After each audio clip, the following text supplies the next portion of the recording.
Welcome back to another episode of Justification.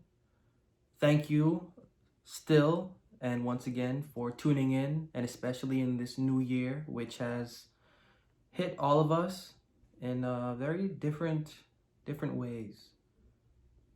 So, however it's hitting you,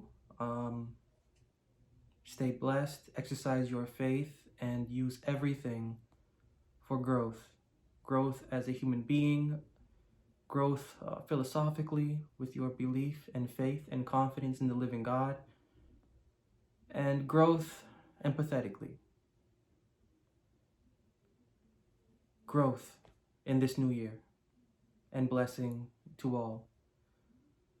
So picking up from where we last left off, we touched on a very, I would say it's a difficult subject. It's difficult because when we're getting to know the real individual and not this character called Jesus Christ, when we're getting to know the real man, the actual Jew, and the revolutionary that this actual individual was. There was a philosophy that conducted his ministry quite differently, and it ended up causing him to be crucified. And, part of that, we haven't really touched on the other part as yet. We will soon, but part of that has to do with the abandonment of one's life. And the abandonment of one's life, again, is this physical? Is this literal? Is this real? Is this actual? If it is actual, the Bible is actually calling for us to kill ourselves. We can kill ourselves and feel good about it because this is what's being told to us physically. We can do this physically. And it is all right. And it is all right. That's not what the Bible is calling for. The Bible is not calling for anything literal. Past episodes and our past meetings have allowed us to understand that what is being called for is mental, is devotional, is philosophical, is theological, is inward, is devotional, is conversational. Our conversation's conscience needs to be better. And it can only be better if there is a suffering, if there is a wound given to it. And this wound is a separation of what we think we know and of what we think we believe for the acquiring of true and genuine belief that is individual only to us, guided by nothing outside of our experience, or anything or one other than the words that are within the Bible. And again, this is a challenge because it causes us, or it forces us to look at our experience and to look at our traditional habit as if it is not ours. We're looking at it from the outside. We're no longer in the paradigm of our traditional belief. We're no longer in the paradigm of where we have walked into. Now looking on the outside, what we have is our experience. What we have is our faith. And what we have are the words of the Bible. The unguided and the unadulterated words and effect of the Bible. This is all we have, and this is what the real man wanted for every single individual, praying, calling out to, thinking on, believing on, trusting, and having confidence in and with and through the living God, because this is not something that, developed within him of his own. This is a scriptural philosophy that this one individual picked up and preached fully and quite beautifully. And this is what is termed at this point in time as the living God's law. Turning to the book of Isaiah quickly, I believe we reviewed this. We did review this. Isaiah 42 and verse 4. Isaiah 42 and verse 4 says, "He shall not fail nor be discouraged till he set judgment in the earth, and the isles shall wait for his law."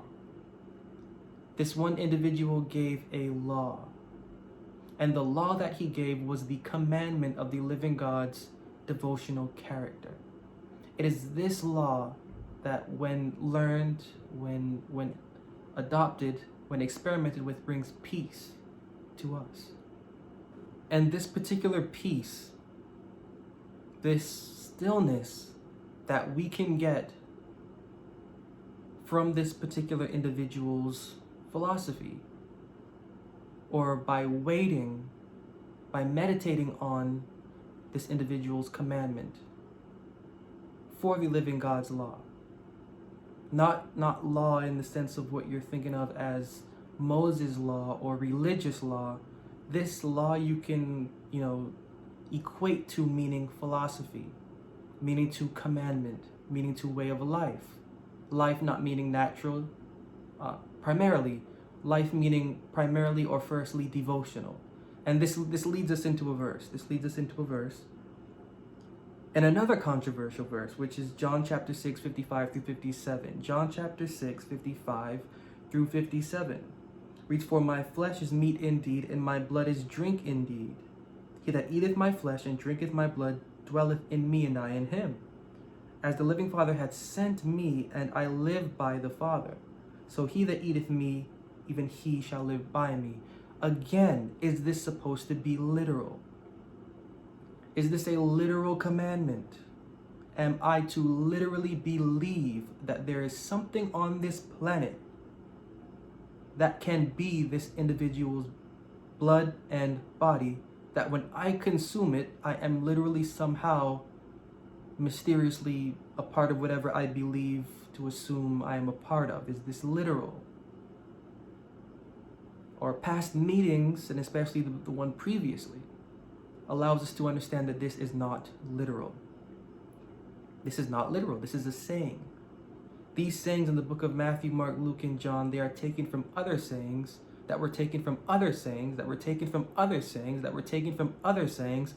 And what we're getting is a condensed philosophical version of what was originally said 2,000 manuscripts before this got put together. So what we're reading is a metaphor. What we're reading is allegorical. And our past meetings, they allow us to understand what this is saying. For example, to understand what this is saying, you have to know what is the definition of flesh, and what is the definition of blood, and what is the definition of life or living by. We now have a couple of these answers as we've spent our time together. In the book of Leviticus chapter 17 and verse 11. Leviticus chapter 17 and verse 11 reads, "The life of the flesh is in the blood. Again, the life of the flesh is in the blood, and I have given it to you upon the altar to make an atonement for your souls. It is the blood that makes an atonement for the soul." The blood equates to life. My flesh is meat indeed, and instead of reading my blood is drink indeed, we should be reading my life is drink indeed. Blood equates to life. Our previous meeting, we understood what life means. Life is not the natural life. In the book of 2 Timothy 3, 10 and 11. 2 Timothy chapter 3, verse 10 and verse 11 reads, "But thou hast fully known my doctrine, manner of life, purpose, faith, long-suffering, charity, patience, persecutions, afflictions, which came unto me." So now this is starting to make, or will make, a little bit more sense when put into context. Because if the life equals the blood, and if that life equals one's manner of devotional character, one's experience as a devotional being, what's being called for is that my flesh is meat indeed, and my blood is drink indeed. It's not really my blood is drink indeed. And it's not even really my life is drink indeed. What this really translates to is my experience, my devotional experience is drink indeed. The devotional experience of this individual is the life, is the invigorating life. And we know flesh. 2 Peter chapter 1, verse 13 and 14. Quick illustration. 2 quick illustrations. "I think it meet, as long as I am in this tabernacle, to stir you up by putting you in remembrance, knowing that shortly I must put off this my tabernacle." The tabernacle is the flesh, and the flesh is the body. 2 Corinthians chapter 4 and verse 10. 2 Corinthians chapter 4 and verse 10. It reads, always bearing about in the body the dying of the Lord Jesus, that the life also of Jesus might be made manifest in our body. For we which live are always delivered unto death for Jesus' sake, that the life also of Jesus might be made manifest in our mortal flesh. Now, if we can just think for a second, how is in our mortal flesh the life of someone passed away for more than 2,000 years supposed to appear? Is this a literal commandment? Is this a literal statement? Is the actual life of this individual to be manifested or to be experienced within our mortal flesh? It is not literal. The experience is to be mental, devotional, experiential. The life that is to be called, that is to be manifest, is the life of this individual's philosophy. It is the life of the character of his devotion. The call to consume the flesh, the call to consume the blood, is a call to experience what this individual experienced. Just as Paul said, wrote to Timothy, you know my doctrine, my manner of life, purpose, faith, long-suffering, charity, patience, persecutions, afflictions, which came to me. This is what it means to consume flesh and to consume blood. It means to experience fully and completely, unadulteratedly, the very same experience as this one individual, and that's what the call is for. The call is for exchanging what we know to be for what is. And in the book of Isaiah, this individual's teaching, this individual's better stated principle, the principle that this individual stated, this was the experience to be for anyone curious, thoughtful, mindful, intrigued about, wondering after, meditating on, desiring a relationship with the living God in a real way. This one man presented a philosophy or an outlook that challenged the traditional way of viewing quote-unquote God. Because whereas you see God through ritual, you see God through mother, through father, you see God through belief that is not genuine. It's not genuinely developed. It is passed down. It is inherited. You observe God through the denomination you have walked into because of the inclination that you have felt within. Well, this individual is saying, okay, very well. Let that be what it will be. But at some point in time, you have to realize that you have a brain. You have to realize that you have an experience. You have to realize that you have a brain that is experiencing, and you have to realize that you have a brain within your faith that also needs an experience. The more that faith and the brain within it is continually subjected to the experience that is without it, the more that brain within our faith does not know the principle that the actual living God's chief apostle was calling for, it is the longer we remain away from what we are to be, not simply as devotional or religious beings or creatures, but as human beings. So you think about what this individual is teaching. He's giving to people a philosophy where the traditionally, accepted point of God is spoken against. And it's spoken against in a way that allows the individual to know that as a human being, I must rise up above the limit I have set myself to believe that God is. It is allowing interaction. It is allowing the communion that we actually want. We actually want to believe that God is real and that God exists, but we never get it because we're held to the traditional belief that God exists and that God is real. So the lens that we have through that belief, it is the lens that we feel through our tradition by. So we sense God by our tradition, and if it matches up to our tradition and what it tells us the experience should be, we have experienced what God is. But it's all lies. It is all a deception because it is not genuine. It must come from our reflection and our interaction, not just with the words, but with self with those words. And so that life that we are to now interact with, it is a life that challenges everything that we know to be. And again, falling back onto previous episodes, the previous meetings, and even going back to our very first meeting together, this is the ground of the term justification. As we go through these episodes, I still want you to keep in mind the question of what you are to be justified to, or what you are to be justified from, because the essence of justification means that you're stepping into something new, you're stepping into something reformed, you're stepping into something that is not prior. So justification in a sense is to be looked at as moving from one point into the next. You can think of it as being seen as not clean, and then you are now clean. Justification is a cleansing.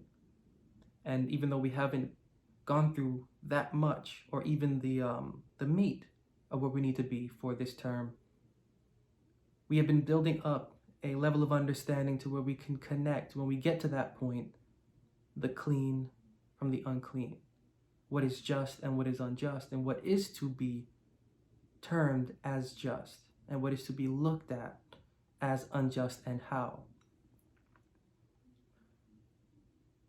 And reviewing these challenging positions sets us up for understanding where we need to have our mind at. Because we can look at what this term means according to how it is traditionally, perceived, or we can look at it from how the Bible is giving it to us. And I'm not giving all of the full answers, because when we're not together, I want you to also meditate and put pieces together, so that when we do come together in future episodes, in future meetings, much will be able to make sense and beyond, for your own purpose, for your own intention. Because that life and that blood, it needs to be understood in context. There is a life that we know, life not, again, natural. There is a devotional character that we have assumed in all of our genuine thought, feeling, action, behavior. We have assumed this because we know that this is all there is at that point. At that point, this is all that there is. There is a life or a blood or a drink that we have accepted, and that we have accepted because that's all that there is at that point in time. But then the living God's chief apostle, when on the scene of action, engaged his audience in a way to allow them to understand that you've taken the steps to get into where you are. You've taken the steps for your belief to believe in something that you cannot see, touch, feel, or sense innately. Only via your belief, only via your trust in what you have belief in, can you sense this. You've done a bit of the difficult part. But soon you're going to see that that was the easy part, because the truly difficult part is that you now need to realize that you are a human being. And as a human being, there are certain concrete principles that are going to allow you to take your faith and to take your experience to a higher platform, to where it needs to be. There are landmarks that you have accepted. Very well. There are landmarks that are set in place. There are landmarks and examples for justifying your belief. Very well. But there comes a point in time where that landmark, once you step to the side and step back, you're going to see that there is another landmark behind that landmark you've accepted, kind of blocking it. And it is our responsibility to get to that key landmark in the distance, so that it's no longer in the distance. So that what is before, and willingly before or face, it becomes past. It becomes past not as forgotten, but past as in a way or a means to lead us to accepting what we should accept about that groundbreaking landmark, that original landmark, that original life, that original blood that we need to consume and exercise for the life of our devotional character. which inevitably leads us to realizing that even if we're not there at that point, our experience, should it remain as genuine as we believe it is, it will lead us to understanding that while we are entertained by the theories, the traditions, the routines, the holy or holidays, while we're entertained by these things are actually destroying us while they're entertaining us. So while we're cheering and jeering and believing, we're actually not being fed within, and we're actually being destroyed by these things, which was also the concern of the living God's chief apostle. When speaking, the concern shifted. The shift from a focus on the Jewish theology to the philosophy within the scriptures is a shift allowing the individual to know that what is within the mind, and that is what is within the heart, is intricately and infinitely more important than what has become Jewish, or in our modern terms, Christian or religious. What is within has more of a context than what is traditionally accepted, and that's what this man was getting at. This priest was giving a philosophy or a principle of being, connecting the individual's devotional conversation to the living God's devotional conversation, so that their human being can be enlightened as to what it actually is, because that's just what the point of what all of this should be doing. We shouldn't simply be lending our belief to a belief and allowing that belief to make us trust that we're better because of that belief that we give ourselves credit for it, and that we give it credit because of our belief. What we believe should actually be healing our human being within. And so this is another thing that this individual raised when speaking, is the belief that you have, is your religion actually healing your human being? Is your religion actually making you benevolent? Is what you believe God to be actually being demonstrated through your thoughts, actions, beliefs, and feelings on a daily and consistent basis? Are the people around you, is the work that you do, are the things that you're eating and seeing and listening to and everything, does it reveal to you and the people around you that there is something great being created within you from a creator outside of you and above you? When this individual taught, when he spoke his philosophy, he raised the question of how much the tradition was benefiting the mind, and how much the tradition was benefiting the devotional mind with the human mind. And so the flip that we now have to consider at this point in time is the flip that this man was getting at. In our previous meeting, we read that there is peace to the individual because they trust on and magnify and study the law of the living God. The book of Isaiah 42, it says that this individual came and preached that law. This law is not, again, what we may think of in the sense of religious law or Moses. It is a law of principle. It is a principle of devotional character. And this principle of devotional character, again, the book of Psalms 51 and verse 10, create in me a clean heart, O God, and renew a right spirit within me. The consumption of this law, which is what he spoke about when saying, eat my flesh and drink my blood, it is not literal. It was a saying or an allegory to get the point across that if you can consume my experience, if you consume the character of my philosophy and of my devotion, it will be a renewing to the spirit of your mind and to the spirit of your devotional character. It is this cleansing of the heart, that this principle that this individual taught was the most important thing. And to us today, to us right now, and especially at this point in time in our lives, this is that one principle that should be our only concern. And so there is a quote or a question from the king of Jerusalem. In the book of Proverbs, chapter 17 and verse 16.